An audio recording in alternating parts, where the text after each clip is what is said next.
Welcome to the definitive guide to how Facebook ads actually work. How does an ad actually work? What is a Facebook ad? We're going to dissect this down to how post IDs function, how Facebook actually measures everything that happens within that post ID and the web page you're actually promoting and not the one on your site.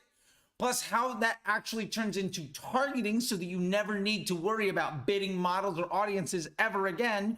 And ultimately how dynamic ads function so that you can understand why if you're not currently using dynamic ads, you are 100% not setting yourself up for success. So we're going to dive into all of that right here, right now. Definitive guide to how Facebook ads actually work. Let's go.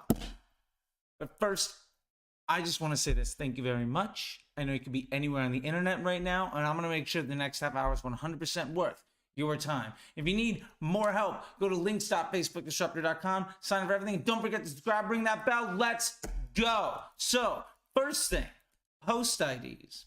So every time you make an ad, Facebook assigns that ad a post ID. Now, really what this is, that is Facebook's way of designating the file.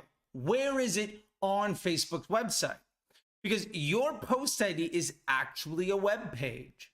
If you ever noticed the post ID of your ad, it is facebook.com/ a bunch of numbers. That's your page ID.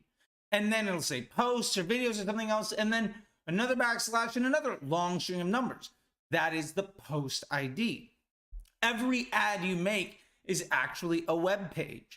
Now, what Facebook is doing when they make this web page is they are measuring the click-through rate, the bounce rate, the stickiness, the engagement rate, how likely people are to positively experience with that, and ultimately every downstream metric that you might use on CRO for your own web page and customer journey. Facebook is doing that for every single post, for every single ad that ever gets made, whether it's an organic post or not. And you have to remember, the Facebook news feed is really just a collection of these posts. The Facebook news feed is just a media-rich version of the Google search. So it is just a bunch of web pages that you can scroll through. Anytime you make any post on Instagram or Facebook, that's how it works. And the news feed is just this collation of all of these web pages. So when Facebook is looking at what happens, do people respond positively, right? Do they scroll through a carousel? Do they watch a video? Do they read an image? Do they hit like? Do they share? Do they comment? Do they read the comments section? What are people doing when you show them this web page? How likely are they to see that web page and then leave Facebook right away? How likely are they to, when they see that web page, engage in some way and then come back to Facebook potentially if they leave, or stick around on Facebook for much longer because they were shown that content? What is the correlation to a positive user experience, which is ultimately Facebook's business model, and the content that we are making, the post IDs that we are putting out there? Now, Facebook is ultimately also seeing how people behave and then using that information to choose who else to show your content to. Because remember, even if it's not an ad, if it's just an organic post or maybe an Instagram reel or a TikTok or YouTube short or Pinterest idea pin, ultimately these optimized CPM environments are saying who likes this, who else is eligible to see it, and what happens if we show it to them. And then using that information of how everybody has responded, for instance, how you have responded to content over the last 10, 15 years that you've been on Facebook. What images, what videos, what words make you respond positively or negatively? What types of content, what topics of conversation do you engage with in a way that is desirable for their business model and not a liability to their business model? And based on that, they're going to show you more content that is like that, in which you are going to have a positive user experience. That's why even if two people had the exact same user experience on Facebook, followed the exact same pages, once they start to behave a little bit differently, even if it's not on Facebook, because Facebook is also seeing all of your credit card activity, all the pages that you're on outside of Facebook, all of the content, all of the things that you're doing on your phone. Because remember, you probably don't log out of the Facebook app if you have it on your phone. You're probably not logging out of the Instagram app when it's on your phone.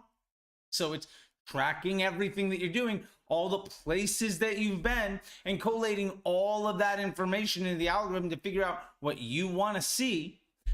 If those two people had everything the exact same, except they didn't live the exact same life, and maybe one person went to one building and somebody went to another website, and they traveled in different directions, they're going to see a different user experience.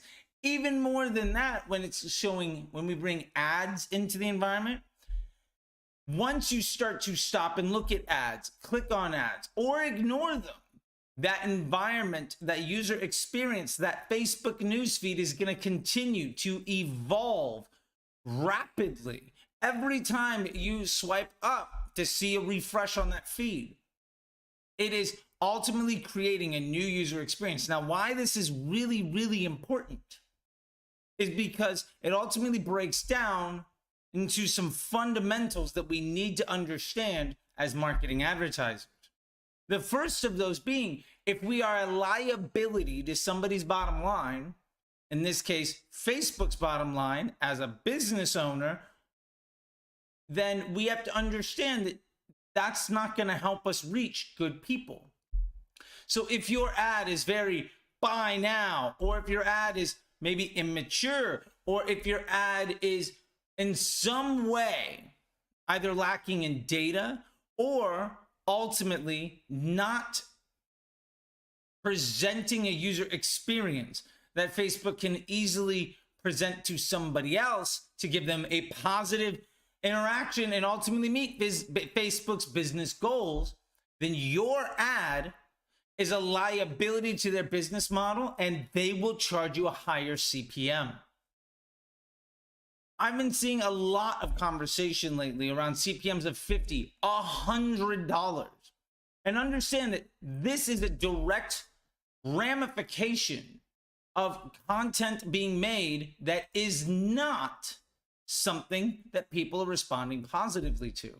Moreover, if you are asking Facebook to deliver you business results that it does not have the data to give you, if you're not out of the learning phase, if you're running a conversion campaign on $50 a day to sell something that's $100 and you're seeing wicked high CPMs, maybe it's because there's nobody for Facebook to know with high confidence is going to see your content positively. And as a result, the other people where Facebook does have more data, where content may have been designed to improve the estimated action rate, they're going to get higher quality impressions.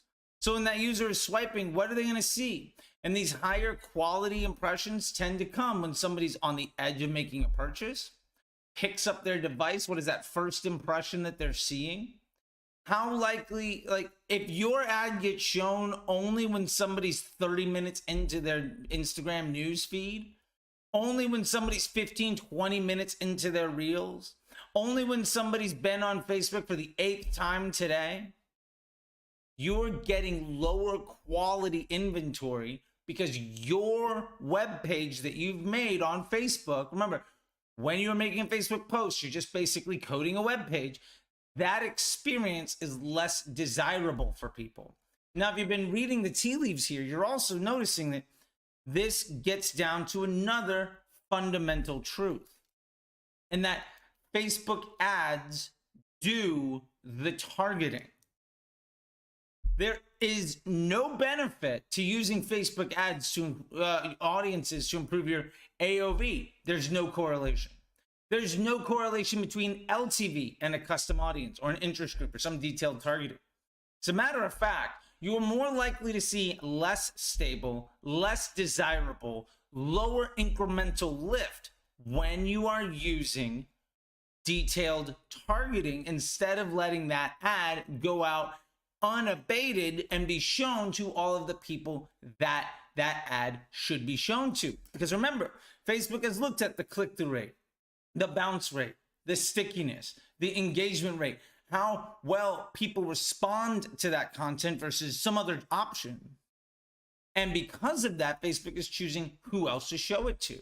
Now, organically, this is the people that are following you, or the people that have liked your page, or the people that are in your group. What are they seeing? We also see very aggressively, and something that TikTok moved forward more aggressively than anyone, taking what YouTube was doing beforehand and push the needle to the 10,000th degree. And Facebook is getting a lot better at it, where you're seeing reels from accounts that you've never seen before. But because of all of the other content you've engaged with, Facebook thinks you might like to see this. And that's why you could have 100 followers and get a reel, get 1 million views. It's not that your 100 followers watched them, all that many times. It's that you were shown to way more people. In the same way that reach, that view count, that engagement is a meritocracy on the content. The CPMs that you pay with your ads are the exact same type of conversation. If you make content and make ads and produce post IDs that people want to see in their newsfeed, that they engage positively with, that ultimately meets Facebook's business objectives, you are going to see lower and lower CPMs, because the CPM is ultimately a tax on your business relationship with Facebook. And what this really means is every time you pay extra for detailed targeting, because remember, all detailed targeting costs extra. When you pay extra money to restrict and prevent those ads from being shown to everybody that wants to see it, what you're ultimately doing is forcing those ads to be shown to a larger number of people that don't necessarily want to respond positively to it, because you said, out of this 50,000 person or 5 million person audience, I want to make sure that you're showing it with this dollar amount. Now, ultimately, that ad at broad is going to run unrestricted. Every impression that is good for that ad will be delivered, and you are going to win auctions that are far more desirable for your ad account, for your business, ultimately for the bottom line of whatever company that you're running ads for or yourself. And because you're not forcing bad impressions on people, you are allowing Facebook to create better user experiences. So you are, one, being more aligned with Facebook so that you don't have to worry about necessarily getting CPMs that are over $40, $50, $100. That's not going to happen when you use something like this. Also, you're providing greater incremental lift to the rest of your business, because instead of just focusing on this small group of people and paying way more to reach them, you can reach this much bigger group of people for a lot cheaper. And ultimately, that's going to help with your search volume. That's going to help with your email volume. That's going to help with the reach that your TikTok videos get. That's going to help with your email open rate, because you're reaching a higher quality of people at a higher volume for a lower cost. Now, these are simple, basic business economics. These aren't arguable points. Some folks say, well, broad doesn't work for me. My reaction to that is, you haven't tested ads that work at broad. You've only been able to make things work in a small little silo. And ultimately, if your business only works when you can't grow it, how good is your situation to begin with? If you have to rely on lookalike audiences and interest groups that pretty heavily overlap with the data set that you already have, and you're not growing the size of the pie by reaching a whole bunch of new people, then at some point, aren't you just basically working really hard to prevent the growth that you're looking for? And this is one reason why we don't use targeting audiences. Because also, and there's way more videos you can dive into on my channel about this stuff, way more podcasts, way more content, but audiences don't work like you think they do. Remember, an interest group is full of just as many people that feel negatively about that topic as those that feel positively. And 1/3 of that audience is actually there by mistake, because the interest group technology is a decade old. It was invented by Facebook to bring Google advertisers onto the platform 10 years ago. It was introduced in 2012. How good do you think 10-year-old technology is in a rapidly changing digital marketplace?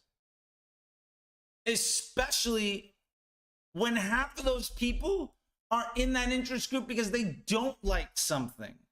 And if 1/3 of the people, even before you start, shouldn't even be there, that means 2/3 of every dollar that you could potentially spend, 2/3 of that entire group is actually bad for you. So if that audience is, say, 3 million people, there's maybe 1 million people that your ad should even be shown to.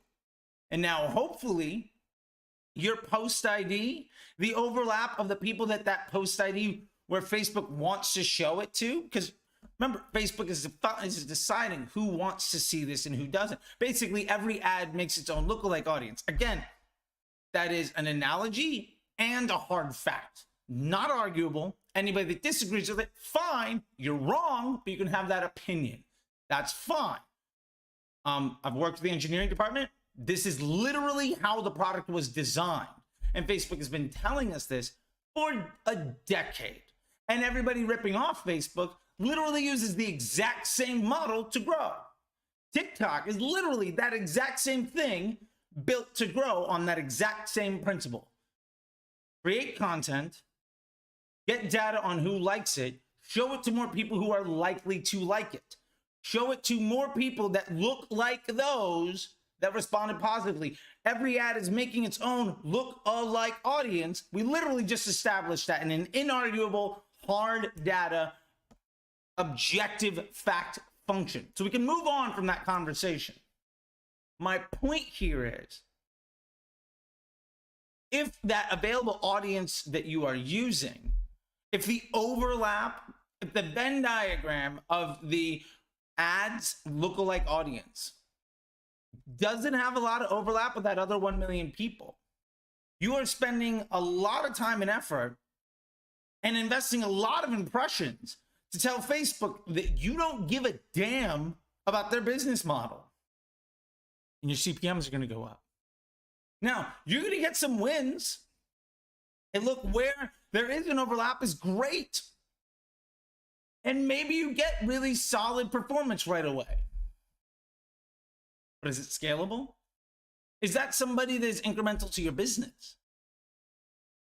Knowing that broad or lookalikes or interest groups, literally every single impression available on Facebook is ultimately still a retargeting impression, because Facebook has determined that you want to see this content because of other behavior that you've taken, other websites you've been to, other words that you've used, other content that you've engaged with. Even if it is impression number one for your business, that impression is a retargeting ad to somebody else's journey.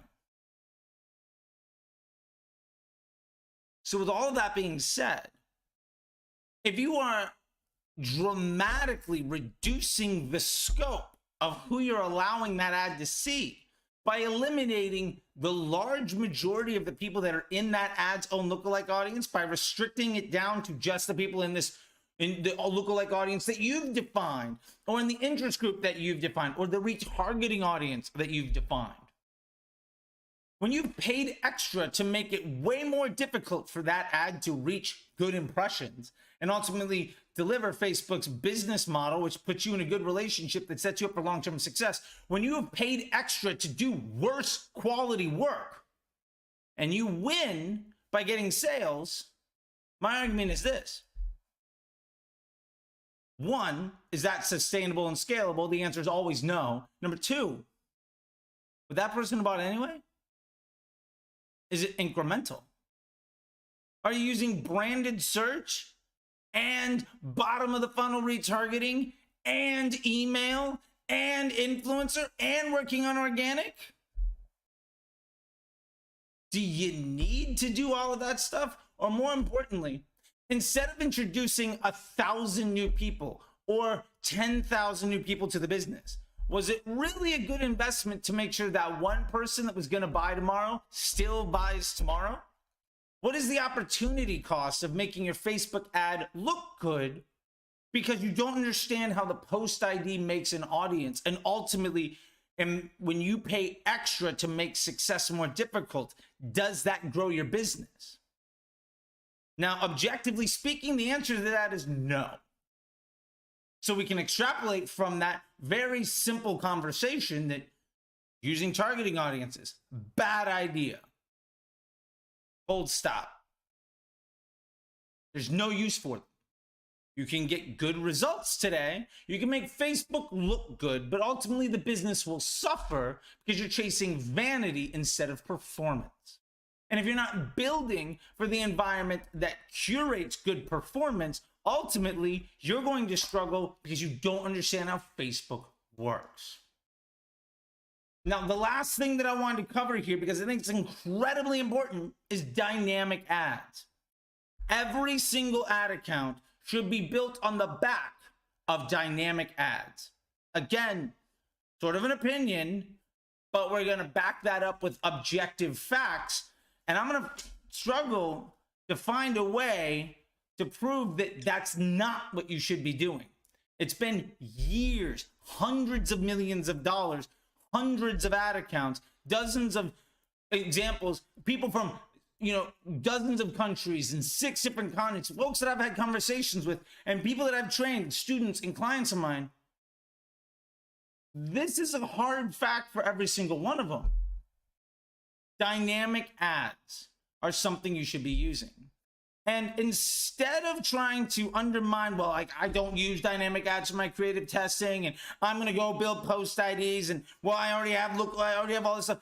Let's throw all of the bad advice that worked in 2017 before the Power 5 was introduced. Let's throw all of the guru agency, like I'm searching for vanity metrics to prove my value instead of actually growing your business because I run an ad agency and I don't give a damn about your bottom line. Let's throw all of that out the window and let's just start real data. Let's have a real conversation about data. Let's start that. When you make a dynamic ad using dynamic creative, remember how a post ID collates all the information?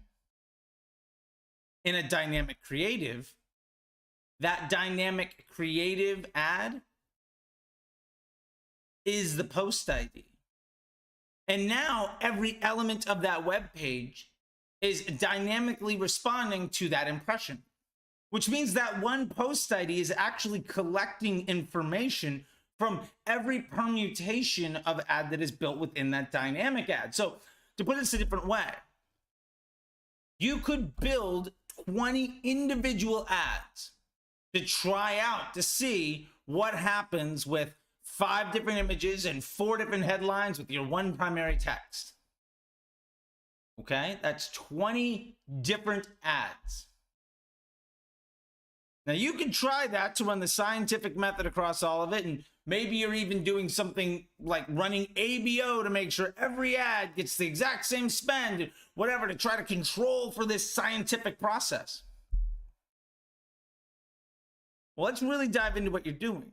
You are making 20 different web pages that don't talk to each other, that are competing against each other in every auction. Odds are the vast majority of them are not good. Maybe there's 2 or 3 of them that are desirable. But because you're trying to get a scientific read on all of the data, forgetting the fact that spend is a meritocracy because Facebook is built on the back of understanding customer journey, so we don't need to do that type of testing. That's not how it works. Then you are investing more heavily in losses than in wins. You're also investing a lot of impression share. The majority of the money that you spent is into an asset that you're not going to use again. So you are investing heavily in disposable assets of no value on the hope that the assets that do work, one, that you're able to identify them, two, that you're able to replicate their success, and three, that you're able to pay off for all of the losses just to break even. Now, when you think about it in that way, that's a pretty terrible way of running a business. In fact, no real business runs like that at scale. That's just playing the lottery, bad for business. Now, moving forward, let's dive into one or two other things about dynamic ads. Instead of competing with each other at every level, now, if we were to instead put all of those elements into one dynamic creative, now that one single post ID, that one web page that has dynamic elements within it, is curating all of the data from everyone to create the best user experience. And then we can extract the post IDs from that by basically seeing an itemized list of permutation by estimated action rate by hitting the Facebook post with comments preview and seeing what out of all of these actually meets Facebook's business objectives. Then we can index that against where did the spend go, what performance do we like, is this test even good? And we can develop high confidence assets built on the back of every bit of investment. So instead of setting 90 cents of every dollar on fire and then hoping that that 1 10-cent investment where we got lucky pays for everything else, we can say that every penny informed the data set of the actual post ID that we're running with. And now on day one, it's launching on the back of all of the work that we've done instead of in spite of all of the work that we've done. Trying to put this in one other way, let me be more obtuse with this and give a real world example. When you make 20 different ads, think about it like this. You're hiring 20 different salespeople that never talk to each other, that are going after the exact same set of leads, often retargeting those leads with each other. So you unleash all of these people to knock on doors in a neighborhood. You're going to have one house be knocked on by 4, 5, 10 of those salespeople. When one of those salespeople gets the sale, is it because they're the best one or because they were the 10th time somebody answered the door? How pissed off am I going to be at your business because every single day I'm getting hit on my door by 2 or 3 of your salespeople and I don't want to buy? The vast majority of people are getting really pissed off at you. But to be fair, that's sort of the industry standard way of running ads, which is horrible. It makes no sense. When you actually break it down, it's what you're doing. There's no defense to that logic. It doesn't work. Instead, dynamic ads would say you're going to have one salesperson that knocks on every door that knows about how that person wants to be communicated to, and instead curates their sales pitch to meet that person's needs, to give them the best chance of positively embracing seeing that salesperson. Now, yes, that one salesperson is going to be smarter. And yes, that one salesperson might hit on a few things early that work and try to replicate that.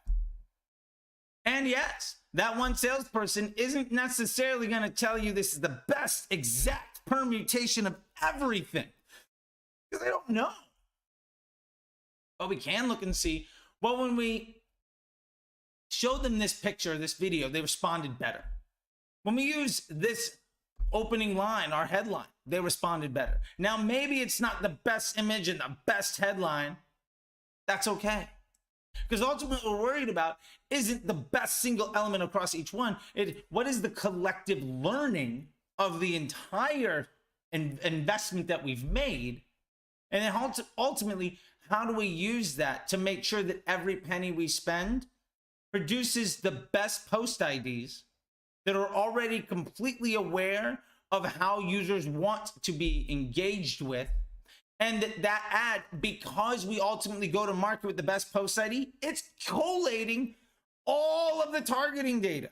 It's collating all of the user information. And it's going to go out there and have the best chance for success on day one, because it's not actually day one. It's sitting on the top of every single door that you've knocked on, from every single and permutation of every single sales pitch that you've done. So it's not one salesperson that was lucky enough to get a few people to say yes after a week of just abusing an entire neighborhood. It's the one salesperson that took the time and effort to give a damn about the people before they knocked on the door, that is now really, really good at their job. And you're letting them do the one or two things they do the absolute best, and you're taking the rest of that to market. Now, one of these ideas makes complete sense and actually has a hit rate of about 80-90% of producing really high confidence, really stable assets that you can invest really heavily in. The other one is building individual ads, worrying about audiences, using ABO or manual bidding, and basically running Facebook like it was Google 10 years ago. Which one of those things do you think is ultimately easier, more scalable, more stable, creates a higher bit of incremental lift, and at the end of the day, gets you the lowest CPMs on your account? Sometimes less than $10 on, domestic US conversion objective campaigns. And then which one of those do you think is really commonly used by the same people that whine about $50 CPMs, that are still trying to tell you what type of ad works really well today, what audience is working really well today? And I'll leave it at that. I'm going to not throw in too many pejoratives because I'm trying to be a nicer guy. Anyway, that's something for you to think about. This is how Facebook ads actually work. Again, from the engineering team and the product team, because I was there when we built it over the last 10 years, giving feedback on hundreds of millions of dollars of spend. That's the insight I'm trying to give you today. Once again, thank you if you made it this far. Please hit like, please subscribe, please comment. Just go ahead and like the video if you made it this far. It means everything to YouTube's algorithm to tell them that you responded positively to this, so they're going to show it to more people. And if you like this too, subscribe if you're listening to it on podcast, share it with your friends, comment with any questions you have, and thank you so, so much. And until next time, I'll see you on the internet. Think YouTube thinks you should like some of this stuff, go ahead and subscribe there. Links.facebookdisruptor.com. Go there to find a million more resources. I'll see you later. Bye.